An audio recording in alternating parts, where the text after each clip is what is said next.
السلام علیکم ورحمۃ اللہ وبرکاتہ نحمده ونصلی علی رسولہ الکریم رب اشرح لی صدری ویسر لی امری واحلل عقدۃ من لسانی یفقهوا قولی رب زدنا علما اللهم انا نسألك علما نافعا ورزقا واسعا وقلبا شاکرا ولسانا ذاکرا وعملا متقبلا اللهم طهر قلبي من النفاق وأعمالنا من الرياء وألسنتنا من الكذب فإنك تعلم خائنة الأعين وما تخفي الصدور آمین یا رب العالمین۔ تفسیر سورۃ لقمان آیت نمبر 1 سے 12 تک بیان کرنے کی کوشش کروں گی۔ یہ سورت لقمان مکی ہے۔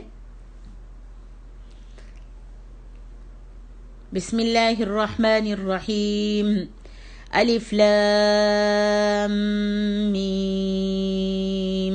یہ حروف مقطعات ہیں، اس کے معنی مطلب اللہ کے سوا کوئی نہیں جانتا۔ تلکا یہ آیات الکتاب الحکیم، یہ حکمت والی کتاب کی آیات ہیں۔ ہدی ورحمۃ للمحسنین، جو نیکوکاروں کے لیے ہدایت اور رحمت ہیں۔ الذین یقیمون الصلاۃ ویؤتون الزکاۃ وہم بالآخرۃ ہم یوقنون، جو لوگ نماز قائم کرتے ہیں اور زکوٰۃ دیتے ہیں اور وہ آخرت پر یقین بھی رکھتے ہیں۔ اولئک علی ھدی من ربہم واولئک ھم المفلحون، یہی لوگ اپنے رب کی طرف سے ہدایت پر ہیں اور یہی لوگ فلاح پانے والے ہیں۔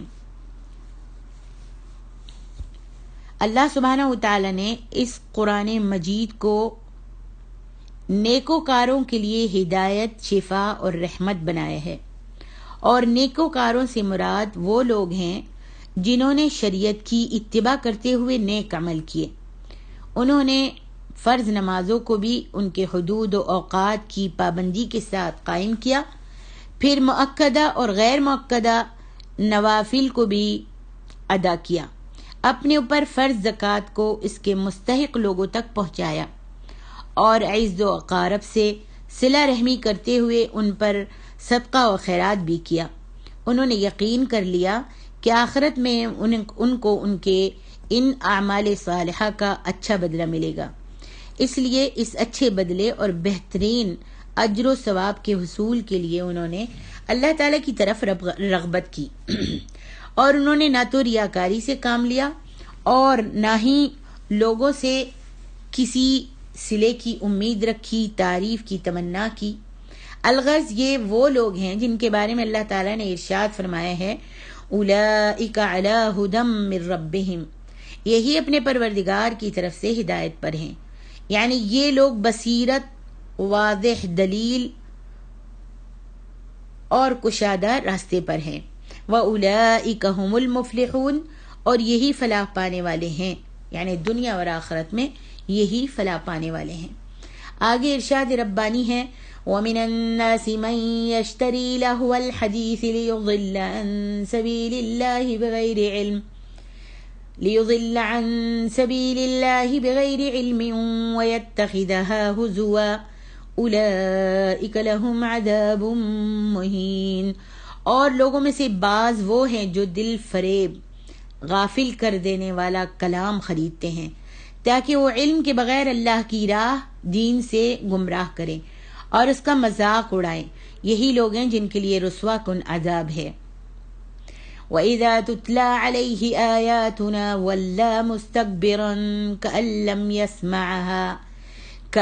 يَسْمَعْهَا كَأَنَّ فِي أُذُنَيْهِ وَقْرًا فَبَشِّرْهُ بِعَذَابٍ أَلِيمٍ، اور جب ایسے شخص پر ہماری آیات تلاوت کی جاتی ہیں تو تکبر کرتے ہوئے پلٹ جاتا ہے جیسے اس نے وہ سنی ہی نہیں، گویا کہ اس کے دونوں کانوں میں بہرا پن ہو۔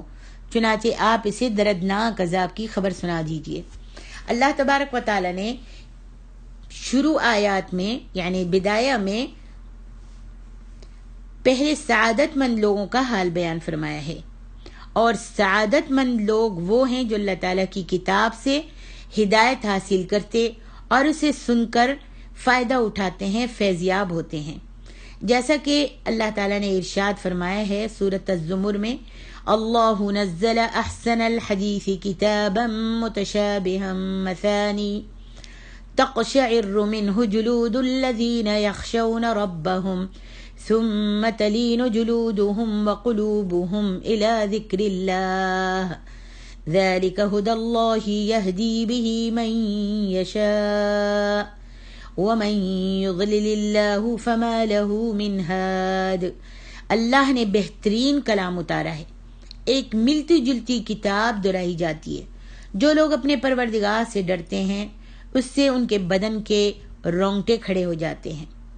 جو لوگ اپنے پروردگار سے ڈرتے ہیں، جب ان کے سامنے اس کا کلام پڑھا جاتا ہے تو ان کے رونگٹے کھڑے ہو جاتے ہیں، پھر ان کے بدن اور دل نرم ہو کر اللہ کی یاد کی طرف متوجہ ہو جاتے ہیں.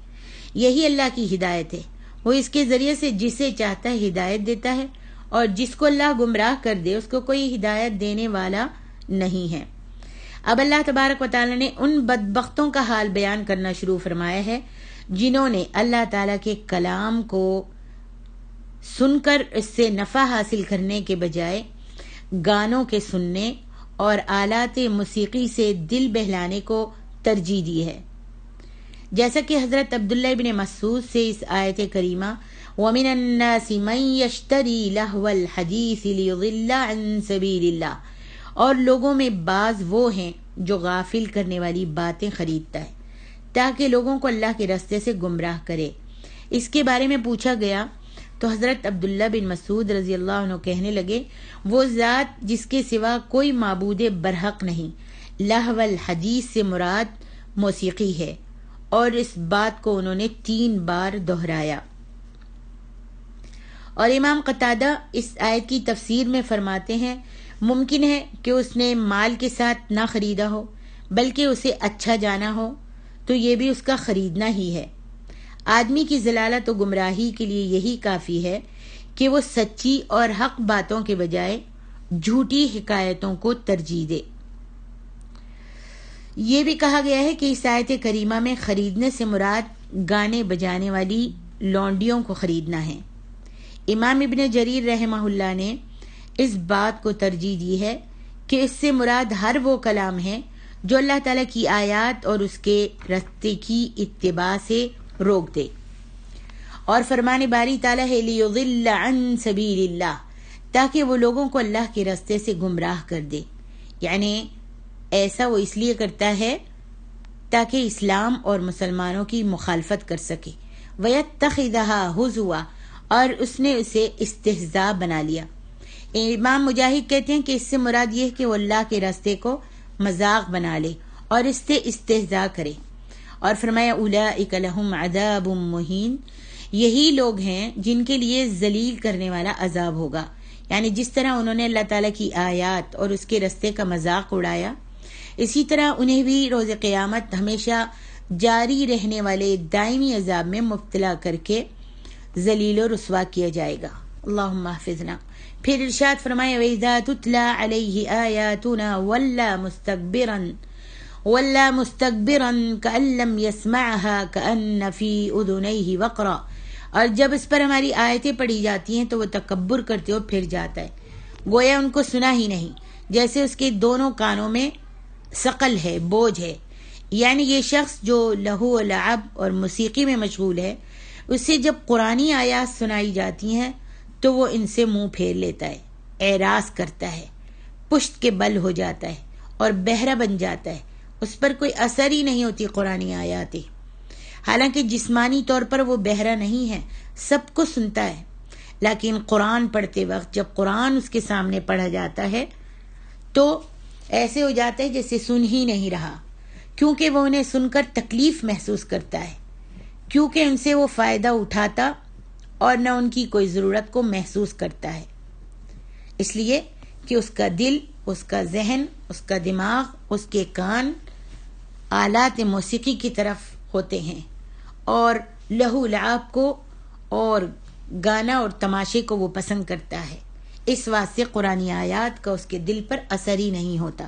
فبشرہ بعذاب علیم، تو آپ اس کو درد دینے والے عذاب کی خوشخبری سنا دیجیے۔ قیامت کے دن اسے دردناک عذاب ہوگا جو اس کو اسی طرح تکلیف پہنچائے گا جس طرح اللہ کی کتاب اور اس کی آیات کے سننے سے اس کو دنیا میں تکلیف ہوتی تھی۔ اللہم حافظنا، اللہم لا تجعلنا منہم۔ آگے ارشاد ربانی ہے، ان الذین آمنوا وعملوا الصالحات لهم جنات النعیم، بے شک جو لوگ ایمان لائے اور انہوں نے نیک عمل کیے ان کے لیے پر نعمت باغ ہیں، خالدین فیہا وعد اللہ حقا وہو العزیز الحکیم، وہ ان میں ہمیشہ رہیں گے، یہ اللہ کا سچا وعدہ ہے اور وہ نہایت غالب اور خوب حکمت والا ہے۔ ان آیات کریمہ میں نیکوکار اور سعادت مند لوگوں کے آخرت میں اچھے انجام کا اللہ تعالیٰ نے ذکر فرمایا ہے۔ ان سے مراد وہ لوگ ہیں جو اللہ تعالیٰ کے ساتھ ایمان لائے، اس کے پیغمبروں کی تصدیق کی اور اللہ تعالیٰ کی شریعت کے تابع نیک اعمال کیے۔ فرمایا لہم جنات النعیم، ان کے لیے نعمت کے باغ ہیں جن میں وہ کھانے پینے کی انواع و اقسام کی چیزوں، پہننے کی قیمتی پوشاکوں، عظیم الشان محلات، اعلیٰ سواریاں، خوبصورت عورتوں، فرحت بخش نظاروں اور سننے کی پاکیزہ چیزوں اور مسرت و لذت بخش طرح طرح کی ایسی نعمتوں سے شاد کام ہوں گے جن کا کسی کے دل میں تصور بھی نہیں آ سکتا۔ پھر وہ نعمتوں کے ان باغات میں ہمیشہ ہمیشہ اور ابد الآباد تک مقیم رہیں گے، یہاں سے کبھی سفر نہ کریں گے اور نہ وہ یہاں سے نقل مکانی ہی کرنا چاہیں گے۔ وعد اللہ حقا، اللہ کا وعدہ سچا ہے، یعنی ایسا بہر صورت ہونے والا ہے کیونکہ یہ اللہ تعالیٰ کا وعدہ ہے اور اللہ سبحانہ و تعالیٰ اپنے وعدے کے خلاف نہیں کرتا۔ وہ کرم فرمانے والا، احسان فرمانے والا اور جو چاہے اسے کر گزرنے والا ہے، اور پھر وہ ہر چیز کے کرنے کی قدرت بھی رکھتا ہے۔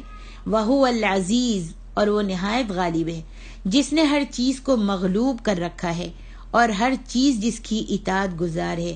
الحکیم، حکمت والا بھی ہے، یعنی وہ اپنے تمام اقوال و افعال میں حکیم ہے، اور اس نے اپنی حکمت بالغہ کے ساتھ قرآن مجید کو مومنوں کے لیے ہدایت بنا دیا ہے، جیسا کہ اللہ تعالیٰ قرآن مجید میں فرماتے ہیں سورۃ بنی اسرائیل میں، وَنُنَزِّلُ مِنَ الْقُرْآنِ مَا هُوَ شِفَاءٌ وَرَحْمَةٌ لِّلْمُؤْمِنِينَ وَلَا يَزِيدُ الظَّالِمِينَ إِلَّا خَسَارًا، اور ہم قرآن میں سے تھوڑا تھوڑا نازل کرتے ہیں جو مومنوں کے لیے شفا اور رحمت ہے، اور ظالموں کے حق میں تو بس خسارے ہی کا اضافہ کرتا ہے۔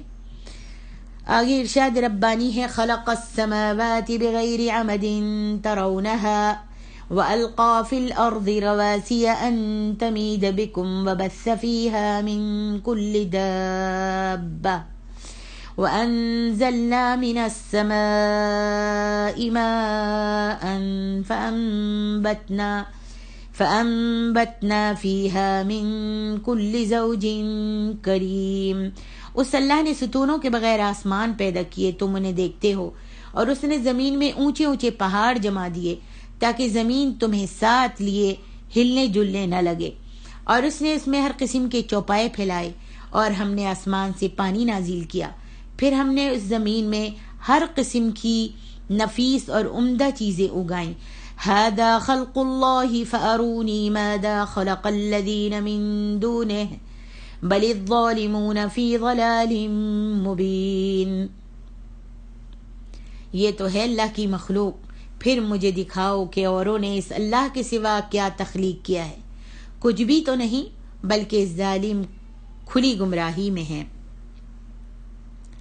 اللہ سبحانہ و تعالیٰ نے بیان فرمایا ہے کہ اس نے اپنی عظیم قدرت کے ساتھ آسمانوں اور زمین اور جو کچھ ان میں ہے اور جو کچھ ان کے درمیان ہے سب کو پیدا فرمایا ہے۔ خلق السماوات بغیر عمد، اسی نے آسمانوں کو ستونوں کے بغیر پیدا کیا۔ امام حسن بصری رحمہ اللہ اور امام قتادہ فرماتے ہیں کہ آسمانوں کے نظر آنے والے یا نظر نہ آنے والے کوئی بھی ستون نہیں ہیں۔ وَأَلْقَى فِي الْأَرْضِ رَوَاسِي، اور اس نے زمین میں مضبوط پہاڑ گاڑ دیے، یعنی پہاڑوں نے زمین کو بہت بھاری اور ثقیل بنا دیا ہے تاکہ زمین تم کو لے کر پانی پر ہلنے نہ لگے. اسی لیے فرمایا ان تمید بکم کہ تمہارے ساتھ ساتھ وہ کہیں ہلنے نہ لگ جائے. اس لیے اللہ تعالیٰ نے ان بھاری اور ثقیل پہاڑوں کو زمین میں گاڑ دیا. پھر فرمایا وَبَثَّ فِيهَا مِن كُلِّ دَابَّةٍ اور اس میں ہر طرح کے چلنے پھرنے والے جاندار پھیلا دیے. یعنی اس میں اس نے تمام انواع و اقسام کے حیوانات پیدا فرما دیے ہیں جن کی شکلوں اور رنگوں کی تعداد کو ان کے پیدا کرنے والے کے سوا اور کوئی بھی تو نہیں جانتا. اللہ تعالیٰ نے جب یہ بات بیان فرمائی کہ وہ خالق ہے تو اس نے اپنے حسب ذیل فرمان کی بدولت اس طرف بھی توجہ مبذول کرا دی ہے کہ رازق بھی وہی ہے. وَأَنزَلْنَا مِنَ السَّمَاءِ مَاءً فَأَنبَتْنَا فِيهَا مِن كُلِّ زَوْجٍ كَرِيمٍ اور ہم نے ہی آسمان سے پانی نازل کیا، پھر ہم نے ہی اس سے اس میں غلوں کی ہر عمدہ قسم کی نفیس چیزیں اگائیں، ہر قسم کی نباتات جو خوشنما اور نفیس ہے. امام شعبی رحمۃ اللہ علیہ کہتے ہیں کہ انسان بھی زمین کی نباتات میں سے ہے. ان میں سے جو جنت میں داخل ہو گیا وہ کریم ہے اور جو جہنم رسید ہوا وہ لئیم ہے. ارشاد باری تعالیٰ ہے ھذا خلق اللہ، یہ تو اللہ تعالیٰ کی تخلیق ہے. اللہ تعالیٰ نے جو یہ فرمایا ہے کہ اس نے آسمانوں، زمین اور اس کے مابین کی تمام اشیاء کو پیدا فرمایا، تو یہ سب کچھ اللہ ہی کا تو فعل ہے، اسی کی مخلوق اور اسی کی تقدیر ہے. وہ وحدہ لا شریک ہے، کائنات کے پیدا فرمانے میں اس کا کوئی بھی تو شریک نہیں. اسی لیے اس اللہ نے فرمایا فَأَرُونِي مَاذَا خَلَقَ الَّذِينَ مِن دُونِهِ، تم مجھے دکھاؤ جو لوگ اس اللہ کے سوا ہیں انہوں نے کیا پیدا کیا ہے. یعنی جن کو تم اللہ کے سوا، جن بتوں اور شریکوں کی تم عبادت کرتے ہو اور جنہیں تم پکارتے ہو، اٹھتے بیٹھتے ان کے نام کی دہائی دیتے ہو، ان کے نام کی نظر و نیازیں دیتے ہو، اٹھتے بیٹھتے مدد کے لیے ان کو پکارتے ہو، تو مجھے بتاؤ تو صحیح کہ اللہ نے یہ زمین، آسمان، اس کے مابین جتنی بھی چیزیں ہیں، بارش کا برسانا ہے، زمین سے کھیتی کا اگانا ہے، یہ سب اللہ تبارک و تعالیٰ نے کیا ہے. اور جن کی تم عبادت کرتے ہو تو بتاؤ کہ انہوں نے کیا پیدا کیا ہے، کون سا آسمان ان کے قبضے میں ہے، کون سی زمین ان کے قبضے میں ہے.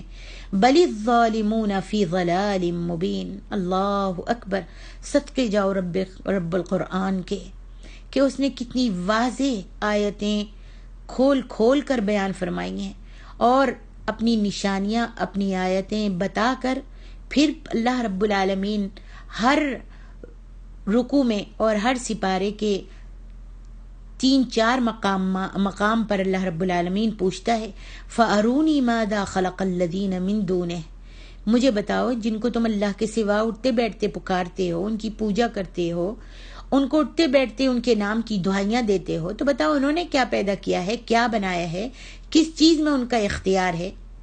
کیا وہ رات کو صبح کو لا سکتے ہیں؟ رات جو ہے وہ صبح لا سکتے ہیں؟ یا صبح کو بدل کر وہ رات کو لا سکتے ہیں؟ یا رات صبح کو لا سکتے ہیں؟ بل الظالمون فی ضلال مبین. حقیقت یہ ہے کہ یہ ظالم صریح گمراہی میں ہیں. اللہ تعالیٰ کے ساتھ شرک کرنے والے اور اس کے سوا غیر اللہ کی پوجا کرنے والے جہالت اور اندھے پن کی ایسی واضح اور صریح گمراہی میں مبتلا ہیں جو قطعاً مخفی نہیں ہے. آگے ارشاد ربانی ہے وَلَقَدْ آتَيْنَا لُقْمَانَ الْحِكْمَةَ أَنِ اشْكُرْ لِلَّهِ وَمَنْ يَشْكُرْ فَإِنَّمَا يَشْكُرُ لِنَفْسِهِ وَمَنْ كَفَرَ فَإِنَّ اللَّهَ غَنِيٌّ حَمِيدٌ. اور بلا شبہ ہم نے لقمان کو حکمت دی تھی کہ تو اللہ تبارک و تعالیٰ کا شکر کر، اور جو کوئی شکر کرے تو یقیناً وہ اپنی ہی ذات کے لیے شکر کرتا ہے، اور جس نے ناشکری کی تو بلا شبہ اللہ بے پرواہ ہے، تعریف کیا ہوا ہے. لقمان کے بارے میں ائمہ سلف میں اختلاف ہے کہ وہ نبی تھے یا ایک صالح انسان. اکثر لوگوں کا قول یہ ہے کہ وہ نبی نہیں بلکہ ایک نیک صالح انسان تھے.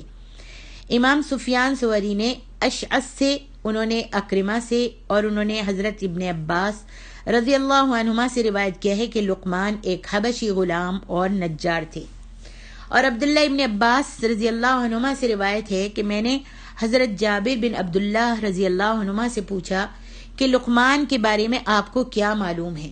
انہوں نے فرمایا کہ وہ چھوٹے قد کے تھے، ان کی ناک چپٹی تھی اور ان کا نوبہ برادری سے تعلق تھا۔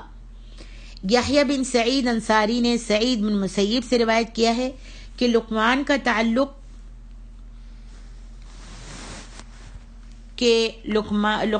تعلق مصر کے سیاہ رنگ کے لوگوں میں سے تھا اور ان کے بڑے بڑے ہونٹ تھے، مگر اللہ تعالیٰ نے ان کو حکمت و دانائی عطا فرما رکھی تھی، البتہ وہ نبی نہیں تھے۔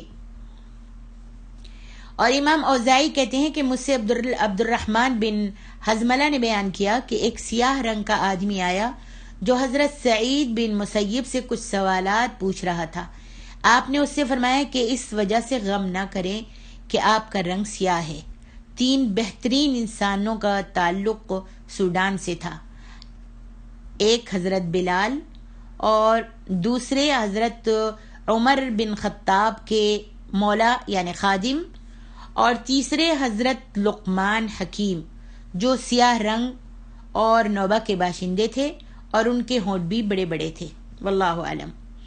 امام ابن جریر رحمہ اللہ نے خالد ربعی سے روایت کیا ہے کہ حضرت لقمان ایک حبشی غلام اور پیشے کے اعتبار سے بڑھئی تھے۔ ان کے آقا نے ایک بار ان سے کہا کہ ہمارے لیے اس بکری کو ذبح کر دو۔ انہوں نے اس کو ذبح کر دیا۔ آقا نے کہا کہ اس کے گوشت میں سے 2 ایسی بوٹیاں نکال کر لاؤ جو سب سے بہتر ہوں، تو وہ زبان اور دل نکال کر لے آئے۔ پھر کچھ عرصے بعد ان کے آقا نے ان سے کہا ہمارے لیے اس بکری کو ذبح کر دو۔ انہوں نے اسے ذبح کر دیا تو آقا نے ان سے کہا کہ اس کے گوشت میں سے 2 ایسی بوٹیاں نکال کر لے کر آؤ جو سب سے بدتر ہوں، تو پھر بھی وہ زبان اور دل ہی نکال کر لے کر آئے۔ ان کے آقا نے ان سے کہا میں نے جب تمہیں یہ حکم دیا کہ اس کی 2 بہترین بوٹیاں لے کر آؤ تو تم زبان اور دل نکال کر لے آئے تھے، اور جب میں نے یہ حکم دیا کہ اس کی 2 بدترین بوٹیاں لے کر آؤ تو پھر بھی تم یہی بوٹیاں لے کر آئے۔ لقمان نے جواب دیا کہ اگر یہ دونوں اچھے ہو جائیں تو ان سے زیادہ اچھا کوئی نہیں، اور اگر یہ دونوں برے ہو جائیں تو ان سے زیادہ کوئی بھی برا نہیں۔ شعبہ نے حکم سے اور انہوں نے مجاہد سے روایت کی ہے کہ لقمان نبی نہیں بلکہ ایک صالح انسان تھے۔ اللہ اعلم۔ ارشاد باری تعالیٰ ہے وَلَقَدْ آتَيْنَا لُقْمَانَ الْحِكْمَةَ، اور البتہ تحقیق ہم نے لقمان کو دانائی بخشی۔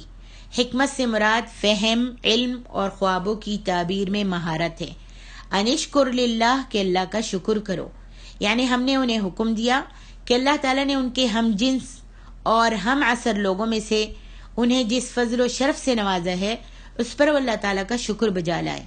پھر فرمایا وَمَن يَشْكُرْ فَإِنَّمَا يَشْكُرُ لِنَفْسِهِ، اور جو شخص شکر کرتا ہے تو وہ اپنے ہی فائدے کے لیے شکر کرتا ہے، اس سے ہی اپنے شکر کرنے سے اس کو ہی فائدہ پہنچتا ہے، یعنی شکر کا نفع اور ثواب شکر کرنے والوں ہی کو حاصل ہوگا، کیونکہ ارشاد ربانی ہے سورۃ روم میں اللہ فرماتے ہیں وَمَنْ عَمِلَ صَالِحًا فَلِأَنفُسِهِمْ يَمْهَدُونَ، اور جس نے نیک عمل کیے تو وہ اپنے نفسوں کے لیے ہی فلاح کا راستہ ہموار کرتا ہے۔ اور فرمایا وَمَنْ كَفَرَ فَإِنَّ اللَّهَ غَنِيٌّ حَمِيدٌ، اور جس نے نافرمانی کی تو یقیناً اللہ بھی بہت بے پرواہ اور سزاوار حمد و ثنا ہے، یعنی وہ اپنے بندوں سے بے نیاز ہے اور اس سے کوئی نقصان نہیں پہنچ سکتا۔ شکر کرو یا ناشکری کرو، اس کو کوئی نقصان نہیں پہنچتا اور نہیں کوئی فائدہ پہنچتا ہے۔ خواہ روئے زمین کے تمام رہنے والے ناشکرے بن جائیں، کیونکہ وہ اپنے سوا ہر چیز سے بے نیاز ہے اور اس کے سوا کوئی معبود ہے ہی نہیں، اور نہ ہم اس کے سوا کسی اور کی عبادت کرتے ہیں۔